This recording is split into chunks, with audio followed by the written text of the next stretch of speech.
You're listening to the Connecticut Real Estate Edge podcast, your source for tips and tricks on building wealth through real estate in Connecticut.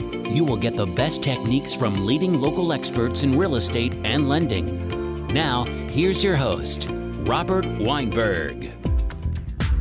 Good Saturday morning to everybody, and welcome to Mortgage Matters radio show and the Connecticut Real Estate Edge podcast, along with Rob Weinberg. I'm Gary Byron. Good to see you, Rob. Good to see you this morning, Gary. Man, how's your week?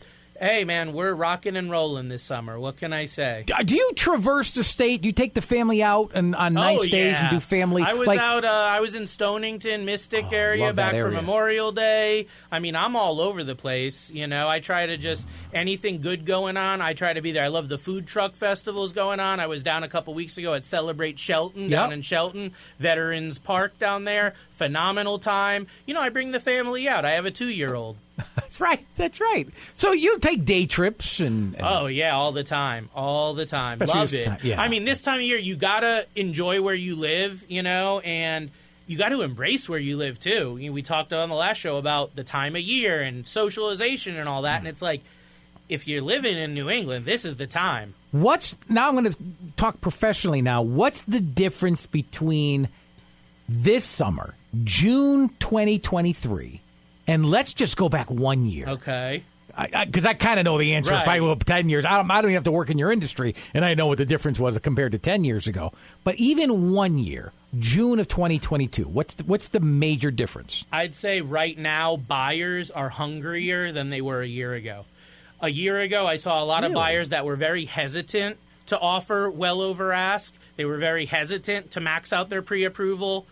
There was a lot of uncertainty. Now I think we've seen such a prolonged hotness in the housing market, and people were sitting there waiting for a downturn. We had it. It was last November. So if you were waiting, you missed out, right? So when people realized I missed out, the houses prices aren't going down, they got serious, and I got inundated with requests for pre-approvals. Way more than I was, you know, even 2 years ago. And it was buyers' willingness just to bite the bullet and move forward. I need a home. It's an emotional need. Financially, can I do it? And if the answer is yes, let's roll. They're not afraid, with the right guidance, with the right team supporting them. They're not afraid to offer well over ask. They're not afraid to max things out. And, of course, there are certain cases where that's not good, right? Yeah. But there's also certain cases where it does make sense. And I can tell you many stories we don't have time for, but people that had that mentality like in 2020 and 2021. Remember those markets? And they bit that bullet and they paid that 40, 50 grand over ask, or they took that mortgage they didn't know if they could do, and now they're sitting there so thankful. In a lot of cases. You know, I could understand one or the other, but a dual negative is hard to justify. And what do I mean by a dual negative? Okay, so if I'm going to pay $30,000, $40,000 in some cases, $50,000 in some cases, over the asking price, and at the same time, the interest rates are close to 7%.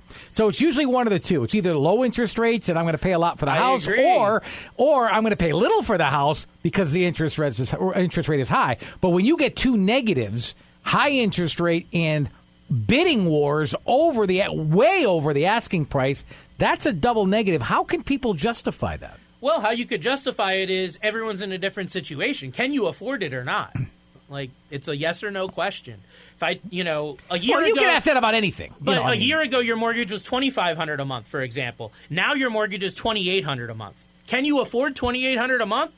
Notice, I didn't talk about the rate. I didn't talk about the taxes. I didn't talk about the price. Can you afford the house? It's a question everyone has to ask. There are many buyers in this market that are financially strong, have good jobs, have good income, have low debt ratios. Those people can take a little bit of a financial risk on buying a home above ask.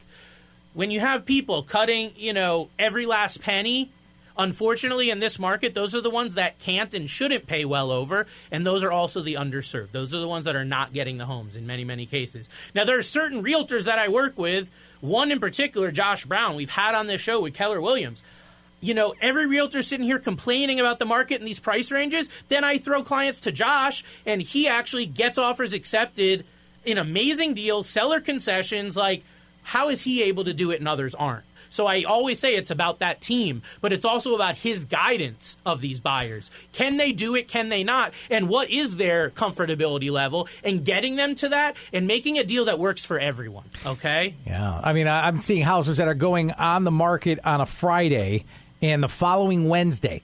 We're not even talking one full week. We're talking 5 days later, they've accepted an offer. And I'm like, wow, well, it happens so quick. You've got to be decisive. Under a week. Under a week. I seen them under 2 days, under 3 days, okay? If you got a good house priced well, it's a good deal. There's a lot of demand for that right now. And there's going to be, we talk about rates, we said it on the last show, watch rates go down over the next 12 months and watch how many people get in the market. You think 10, 20 offers on a house now? Wait until rates are at 5. And get ready for double the amount of offers. Get ready for the houses to go even higher, and get ready for that well over ask to be well over ask. That's what's coming if and when those rates go down. Now, if it happens gradually and more inventory comes on the market, which is what I kind of think should happen over the next year or two, then it'll be more of a gradual, right? I don't think we're just going to wake up one day and have lower rates unless we have some sort of pandemic or something crazy happen that causes, the rates to bottom out like they did before. But, don't worry about the rate now, because today's home buyer is looking at that long-term investment and what's my trajectory in this house a year, 2, 5 years from now, right? There is a very, very high likelihood, close to 100%, that in the next couple of years, you're going to have some sort of opportunity to refinance. I just don't know when, how, or the specifics, but even if we save you $100, $200 a month on your mortgage payment, you bought the house once, you get that new mortgage when you need to get that new mortgage. You get that and restructure that loan when it makes sense to restructure that loan. Okay? So for all of our listeners, stay motivated, stay hungry, stay thirsty, work with that good agent, get you that house of your dreams. Agents, you can do it. I've noticed this too, agents are purposely listing houses at a little below the value in hoping to provoke bidding that far exceeds what they would have originally, the asking price would have been. Seeing it all the time. And it's a good strategy, and it obviously works. Because every house pretty much is going well over ask, and that's the reason. But to shift gears, in today's episode, what I wanted to dive into was not your first-time buyer, not your second-time buyer, but, step back. What can real estate do for you when it comes to your retirement plan? Everyone's just worried about putting their head on a pillow at night, and that's important, and that's what we talk about on 90% of our shows, right? Buying that first or second home, that first investment property. But, something that I'm passionate about myself and put into practice myself every day is using real estate as a retirement. And in today's episode, I want to dive into a blueprint that's very outside the box. We're going to talk about ideas in today's show that you may have never heard of before, and some you may be very familiar with, but I think it's important that people know what options they have, because it starts with that first home. To our first-time buyers listening today, don't tune out. Stay with us, because the value you're going to get in today's show could make you millions of dollars over the next decade. You're going to have to explain the concept then of using real estate as a means to generate retirement income. Are we talking about investment properties, commercial, or multifamilies? What are we talking, or both? So, first of all, let's look at why do you need retirement income? Well, right? Come on. You're not working anymore. Right. So what do you need, though? Let's look at it. You need a monthly check coming in to help pay your bills. All right, so let's break it down. You're getting Social Security. Now, granted, in the state of Connecticut, you can't live just by Social Security. I don't even want to go there. Are you talking about 401ks? What about someone who's 50? Who's retiring off of real estate? They don't get Social Security. So when we dumb it down to the most basic level, the reason that you need retirement income is because when you're retired, you're not working. You need something to fill that gap. For some people, it's Social Security. For some people, it's a pension. For some people, it's an annuity, whole life insurance. There's a zillion different places. We're not dealing with any of that today. We're talking about real estate. How can real estate give you that monthly paycheck? So there's different ways that can be done, okay? Number one is acquiring rental properties. Acquiring properties that produce rental income. It could be commercial, it could be residential. I'm just talking very generic here, okay? Properties that produce rental income. Number two is real estate investment trusts. These are financial vehicles that you can invest in and entrust your money to institutions that will then allocate that money to real estate and pay you dividends on that money. Okay. So it's completely passive. You don't have to lift a finger. You don't have to talk to anyone. And then the last one that I want to hone in on, this is the one I'm the most passionate about because it's the newest one that most people don't know about, is real estate crowdfunding, real estate syndications. This is when instead of buying a property yourself, we use technology. We use artificial intelligence. We get money from a lot of different people and we pool it together and then we buy a property. It used to be called real estate syndication.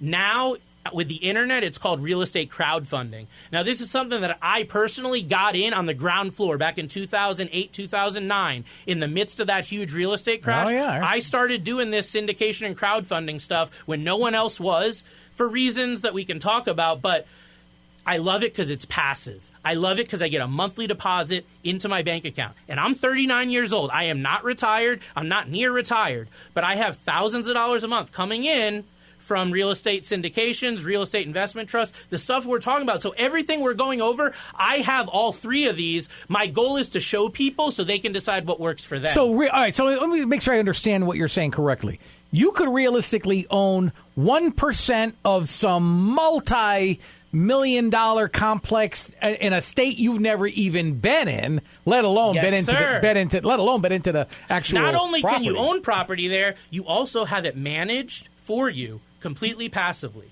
So it's not only like you have it, but you don't have any of the work. Yes, there are fees that you have to pay the manager and all that, and that's neither here nor there. But the point of the matter is it's passive. So there's really two ways to do real estate, passive and active. I have both. But when you're looking at retirement, I'm biased towards passive, right? Because when you're in retirement, do you really want to be running around to different houses, fixing toilets, calling contractors and all this? You don't. Passive is the way that I found that you can get that's the way to... most of the upside with very, very little downside. I actually would even say less downside because you're dealing with experienced professionals. So again, I want to instill in our listeners some new ideas so that they can make an informed decision at what's best for them. Do they want to be an active real estate investor and make big bucks with a lot of work? Or do they want to be more passive? Step back. You're going to make a little less, but you have zero time invested. You just get a paycheck or an ACH into your bank account every single month like clockwork or quarterly, and you pay your bills using that money. I know which I prefer, but everyone's in a different spot. All right. Wow. You got into this at the ground level, though. Yes, sir. And you're getting checks every month.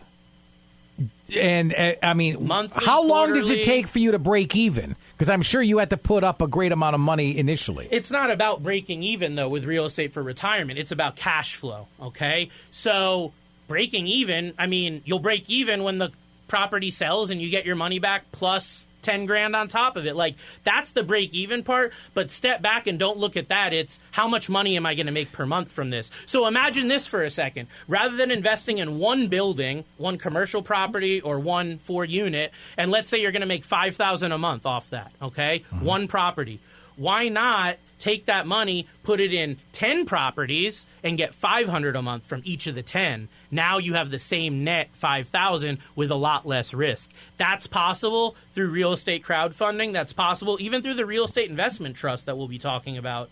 And, the differences between the two, really the difference between the three and what people think is best for them. So there's a lot of key advantages here of investing in real estate for retirement. Let's say compared to the other more investment options. So most people, when they talk about retirement, it's stocks, bonds, mutual funds, and real estate. Those are the main ones, right? Am I missing anything there? Stocks, bonds, real estate, and mutual funds. So with that said, how do we compare? Well, if you're lucky, you'll get a dividend from your stocks if you pick the right ones and all that. Real estate, though, is the one asset class that is designed to pay a dividend. It's called rental income, right? And when you're looking at retirement, that works out perfectly because most tenants pay rent monthly. You pay your bills monthly. So having a monthly recurring income, it makes sense. That's why real estate is so powerful for retirement.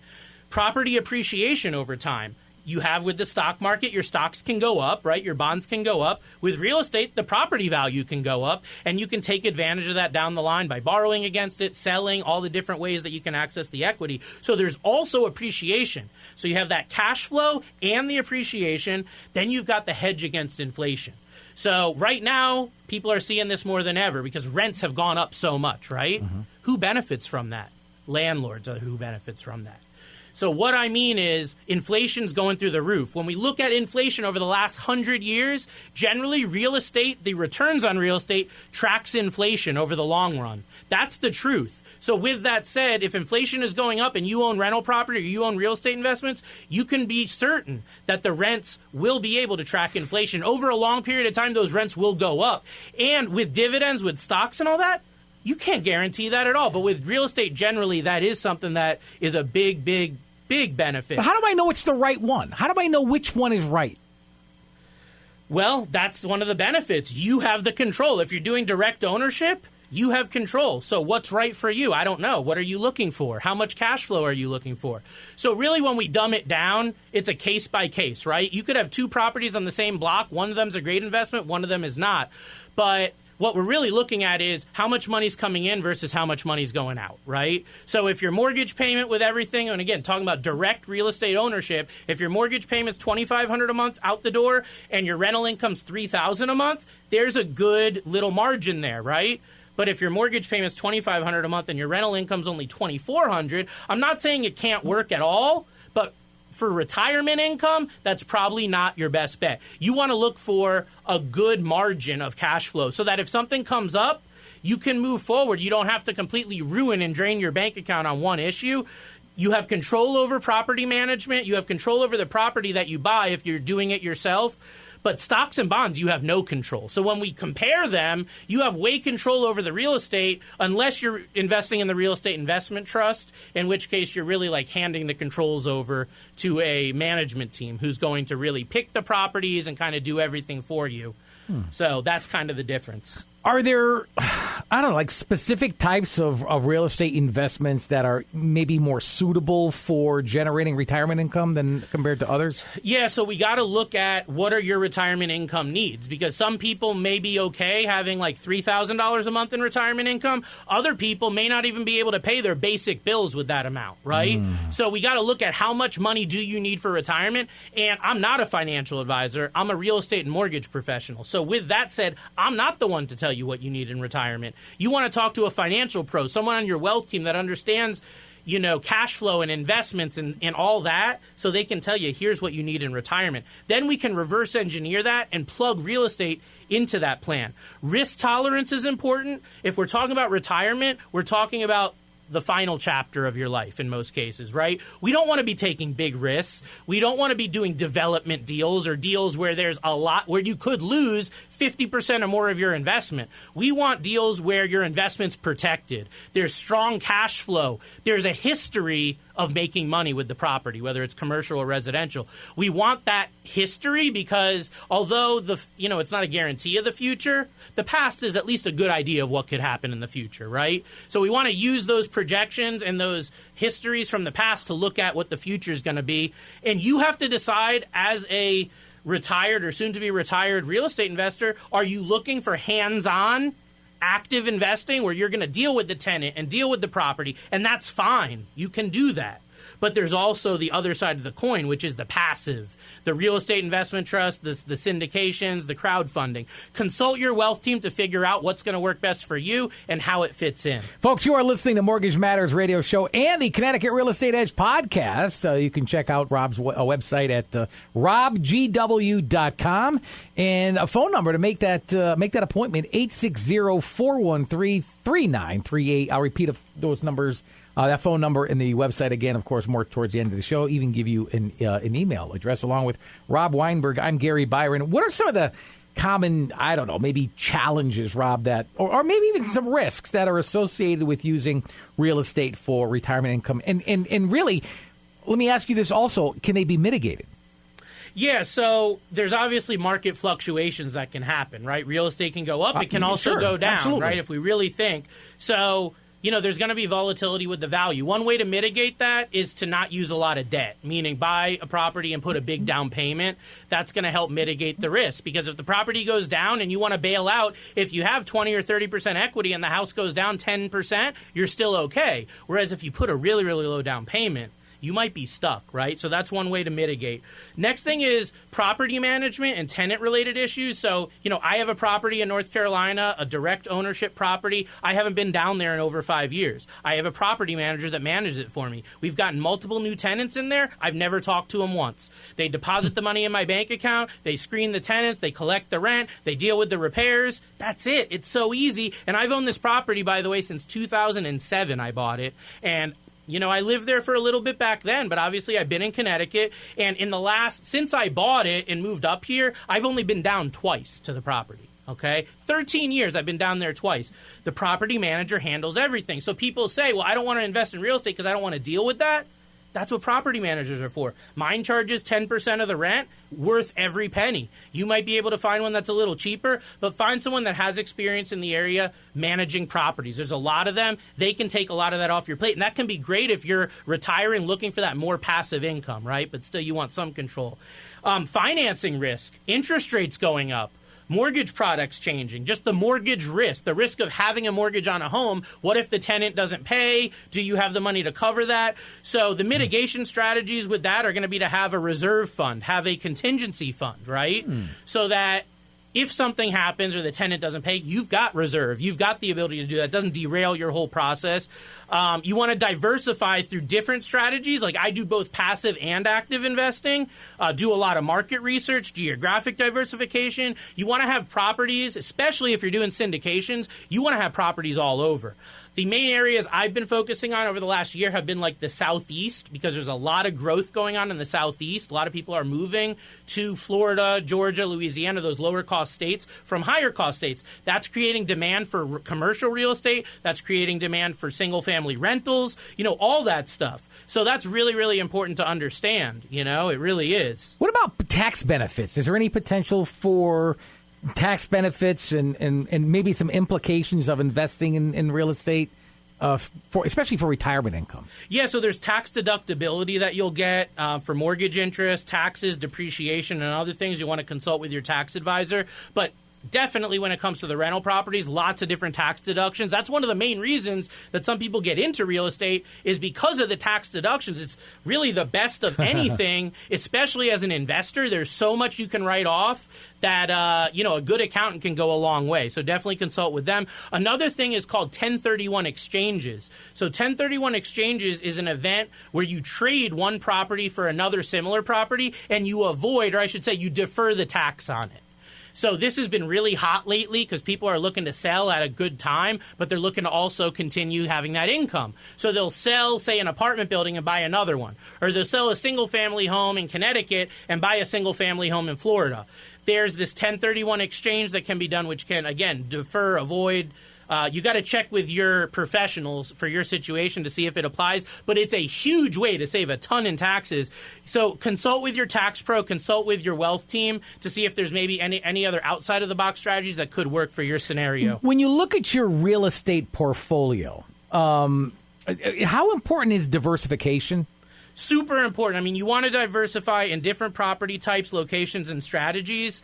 Residential properties, because no matter what happens with the economy, people need a place to put their head at night. Right. Commercial properties, apartment buildings, retail office. I've started recently investing in short-term rentals, vacation homes. I'm in a few funds through the syndications on that. The real estate investment trust we were talking about, you can pick your sector: office, industrial, retail, hospitality, timberland. If you want to invest in forest, you can invest in forest real estate, healthcare, self-storage, data center, infrastructure, and specialty like movie theaters, farmland, casinos. Wow. These are all, so you can get very, very granular when it comes to real estate investment trusts. When you say, I think the self-storage market is great, I want to put money there, you can go find a self-storage real estate investment trust and go put in $5,000.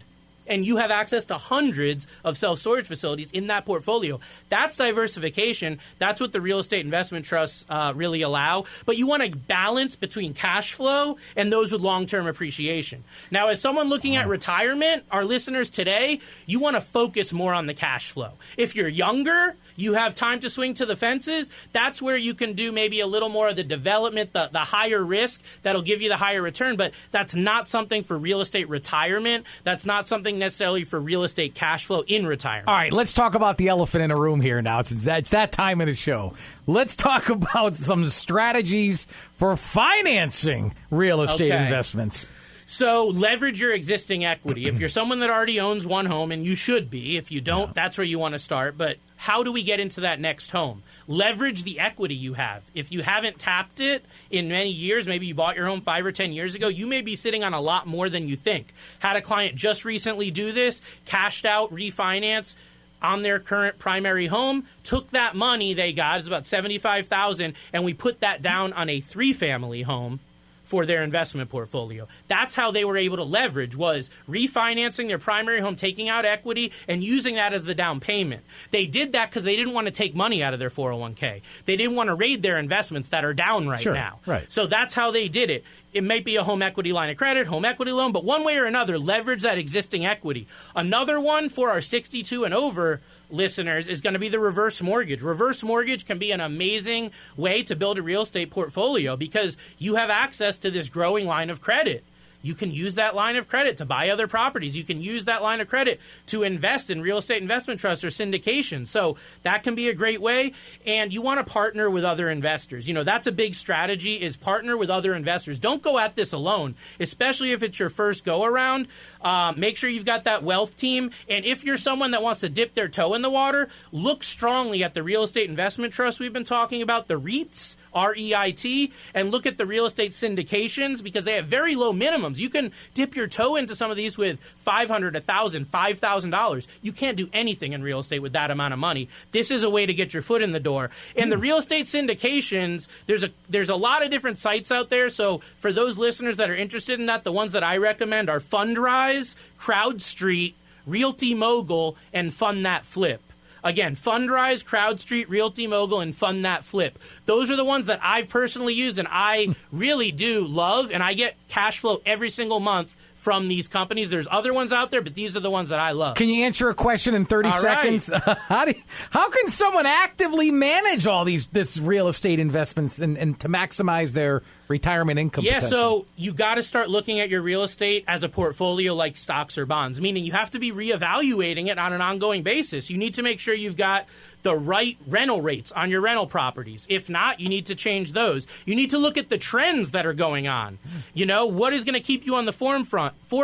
Keep your properties in good repair, enhance the property condition to command higher rents, and have a long-term strategy based on your evolving goals in retirement. Folks, you've been listening to Mortgage Matters radio show and the Connecticut Real Estate Edge podcast. For information on this show, as well as all the other ones that we've done, simply head over to Rob's website. It's www.robgw.com. Again, robgw.com. And you could email this show if you've got a question, maybe get it answered right here on these very airwaves as soon as next weekend, for example. Simply email us at mortgagemattersradioshow@gmail.com. And that all-important phone number to make a consultation with Rob, simply give him a call as soon as you can at 860-413-3938. Again, it's 860-413-3938. For Rob Weinberg, I'm Gary Byron. Thank you so much for listening to Mortgage Matters radio show in the Connecticut Real Estate Edge podcast. Until next Saturday morning, have a good one, everybody. So long. Thanks for listening. If you have questions about the information we've covered or would like to discuss mortgage financing for your situation, you can reach Robert Weinberg by visiting www.robgw.com.